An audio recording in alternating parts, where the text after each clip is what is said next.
예, 안녕하세요. 김신정 목사입니다.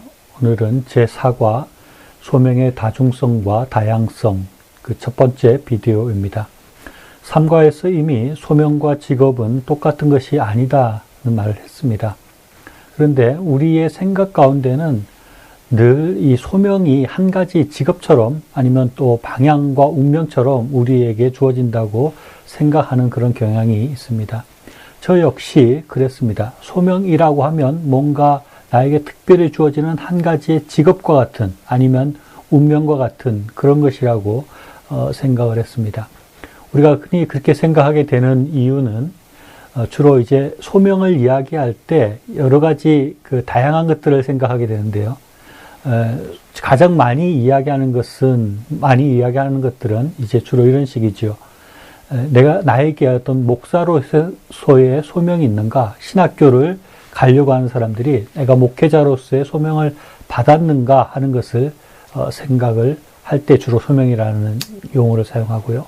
또 진로를 결정해야 되는 학생이나 이런 진로를 결정하는 사람이 내가 선생님이 되어야 되는가, 아니면 사업을 해야 되는가, 아니면 선교사가 되어야 되는가, 이런 것을 결정할 때 소명에 대해서 생각을 하고 소명이라는 이야기를 주로 하기 때문에 우리에게는 소명이라는 것이 마치 대단한 어떤 하나의 운명과 같은 또는 잘 바꿀 수 없는 직업과 같은 것을 선택하는 것과 소명이 연결되어서 생각을 하게 됩니다. 그래서 뭔가 소명은 한 가지 나에게 주어지는 것이다 라고 생각하기 쉽습니다. 물론 이런 것들도 소명이고 이게 소명의 중요한 부분이라고 할 수 있지만 그렇게 한 가지만 소명이 나에게 한 가지만 주어지는 것이다 라고 생각을 해서 그것을 마치 운명이나 직업과 같은 것들로 연결해서 생각을 하게 되면 우리는 제대로 된 소명을 발견할 수 없고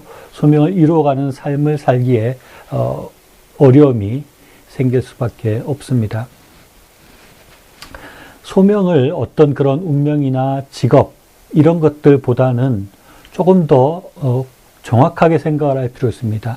소명은 하나님께서 나에게 주신 직업이나 내가 걸어가야 될 방향 이런 것이 아니라 하나님께서 나에게 주시는 임무, 사명, 하나님께서 나에게 하라고 하는 일, 그것이 소명이다라고 생각을 할 때 우리는 소명을 보다 더 온전하게 이해할 수 있게 되고 소명을 정확하게 찾을 수 있게 됩니다.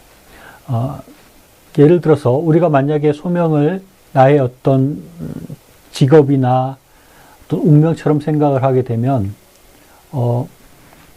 여러 가지 좀 잘못 판단하기가 쉬운데요.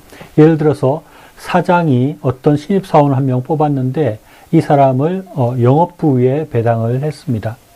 그래서 영업부 일을 좀 시켰는데 보니까 회사가 점점 발전해서 회사 건물을 새로 이제 구해야 되는 그런 일이 생겼다 합시다. 그럴 때 사장이 보니까 이 새로 들어온 신입사원이 그동안 지켜보니까 일도 아주 잘하고 똑똑하고 또 영업을 한다고 이쪽 저쪽을 돌아다니니까 회사 건물을 구하는 일을 그에게 맡겨도 되겠다 생각을 하고 부탁을 했는데 이 신입사원이 아니 나는 영업사원인데 영업사원은 그런 일을 하는 것이 아니다. 나는 못하겠다라고 한다거나 그냥 사장이 그런 임무를 줬음에도 불구하고 그냥 지금 당장 필요하지 않는 영업 일만 계속하고 있다면 그는 사장의 말을 제대로 이행하는 또 사장이 보기에 좋은 직원이 아니라고 할 수 있을 것입니다.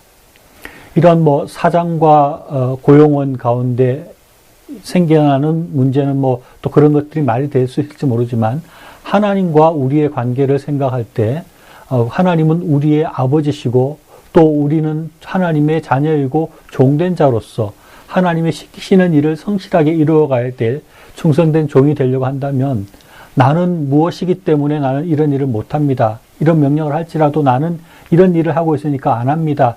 이렇게 말을 할 수 없다는 것이죠. 하나님께서는 나에게 무슨 직종을 맡기시는 것, 그것이 지금 중요한 것이 아니라 하나님의 일을 잘 하는 것이 중요하다 생각을 하면 우리가 조금 더 넓게 아니면 조금 다른 각도에서 소명에 대한 생각을 할 수 있으리라고 생각을 합니다. 그렇기 때문에 우리가 어떤 직종을 가지느냐 하는 것보다는 어떤 일을 해야 하는가 하는 것이 소명이라고 받아들이는 것이 훨씬 하나님 앞에서 그 소명을 이루어가는 온전한 모습이 될 수 있다는 것을 생각해야겠습니다. 우리 여러 가지 소명의 여러 가지 측면들이 있고 여러 가지 소명에 대한 생각들이 다양할 수 있는데 또는 소명으로 우리가 받아들여야 될 부분이 여러 가지 그야말로 다중적이고 다양한 소명이 우리에게 있다는 것을 살펴보려고 합니다. 첫째 우리가 생각해야 될 것은 우리에게 하나님의 자녀로 부르심이 있다는 것입니다. 부르심이라는 것은 소명이랑 같은 말이라고 그랬죠. 하나님께서 우리를 하나님의 자녀로 부르셨다 하는 것을 생각해야 합니다. 고린도전서 1장 2절 말씀 보면 고린도에 있는 하나님의 교회 곧 그리스도 예수 안에서 거룩하여지고 성도라 부르심을 받은 자들과 이렇게 합니다. 성도라고 하나님께서 우리를 부르셨다. 어떻게 보면 다르게 말하면 성도의 소명을 주셨다라고 할 수 있습니다. 그래서 기본적으로 우리는 하나님의 자녀로 부르심을 받은 자이고 성도로 부르심을 받은 자이고 그리스도인으로 부르심을 받은 자이다. 이렇게 말할 수 있습니다. 또 두 번째는 사역자로 부르심을 생각할 수 있습니다. 사역자로 우리를 부르십니다. 사역자의 소명을 주신다 할 수 있습니다. 또 다르게 말하면 예수님의 제자로 부르시고 하나님 나라의 일꾼으로 또는 군사로 하나님 나라의 백성으로 부르신다라고 말할 수 있습니다. 단순한 그냥 그리스도인, 하나님 믿는 사람에서 한 걸음 더 나아가서 하나님의 일을 하는 사람으로 부르셨다 하는 것을 생각해 볼 수 있습니다. 1번과 2번이 다르다고는 할 수 없죠. 당연히 그리스도인이 되면 또 나아가서 그리스도의 일꾼이 되어야 하는 그런 부르심이 우리에게 있고 그것이 같은 소명이라는 단어로 우리에게 주어진다 하는 것들 생각해 볼 필요가 있습니다. 제자로 부르십니다.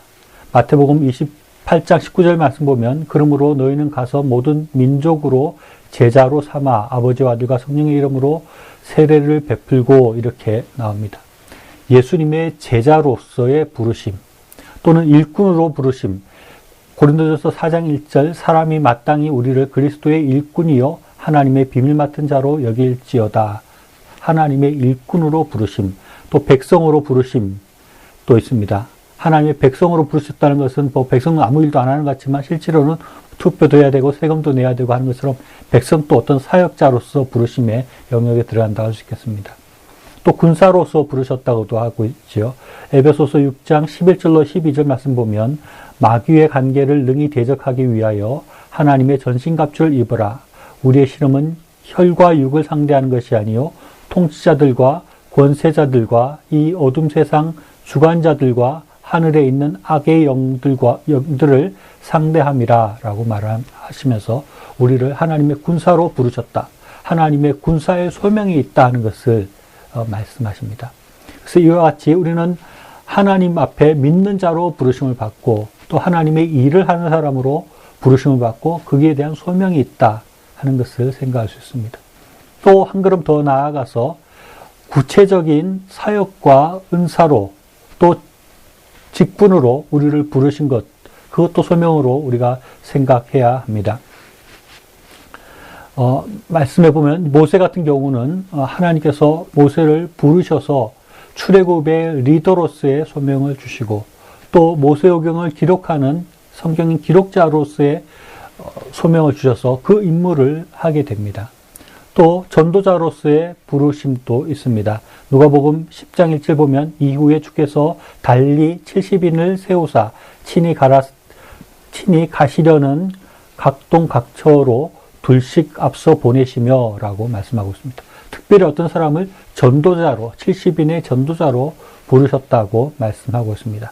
또 이방의 구원자로 사도 바울 같은 경우는 이방의 전도자로 특별히 세우시고 그런 소명을 주신 것을 알 수 있습니다. 이와 같이 하나님께서는 그리스도인으로 부르시고 또 하나님 일꾼으로 부르시고 또 거기에서 특별한 전도자로 아니면 출애굽을 하는 사람으로 아니면 특별히 하나님의 다른 특정한 부분에서 일을 하도록 우리를 사역자로 특정한 사역으로 부르시는 하나님이신 것을 우리가 생각할 수 있습니다. 또 직분도 우리가 받습니다. 교회로 통해서 직분을 주시는 것 그것도 하나님의 소명으로 우리가 생각할 수 있습니다. 디모데전서 1장 1절 말씀 보면 우리 구주 하나님과 우리의 소망이신 그리스도 예수의 명령을 따라 그리스도 예수의 사도된 바울은 이렇게 말을 하고 있습니다. 사도 바울이 가진 사도라는 직분은 예수님께서 친히 주신 그런 소명이라는 것을 말하고 있습니다. 또 디모데전서 1장 12절 말씀 보면 나를 능하게 하신 그리스도 예수 우리 주께서 내가 감사함은 나를 충성되이 여겨 내게 직분을 맡기심이니라고 말을 하고 있습니다. 직분을 주신 것, 목사로 직분을 주시고 장로로 직분을 주시고 집사로 직분을 주신 것, 그 직분도 우리가 하나님 주신 소명으로 하나님의 부르심으로 그렇게 생각을 할 수 있는 것입니다. 앞에서 한번 말씀을 드렸듯이 우리가 이게 은사와 또 직임 이것을 소명과 그대로 똑같은 것이다 라고 생각을 해서 그것이 마치 등치되는 것처럼 똑같이 이렇게 똑같은 단어로 생각할 때 여러 가지 오해가 될 수 있는 부분이 있다고 말씀드렸습니다. 그러나 그럼에도 불구하고 이 직분이나 은사를 주시는 것들도 우리에게 하나의 소명으로 생각할 수 있는 부분이 있다 하는 것을 생각해야 하겠습니다. 은사나 직분은 소명이라는 영역보다는 소명을 이루기 위한 그런 직위와 능력 또는 도구라고 생각을 하는 것이 더 정확한 이해가 될 수 있겠습니다. 또 몇 가지 더 다음 두 번째 비디오에서 좀 더 구체적으로 이 소명의 다양성과 다중성에 대해서 좀 더 살펴보겠습니다.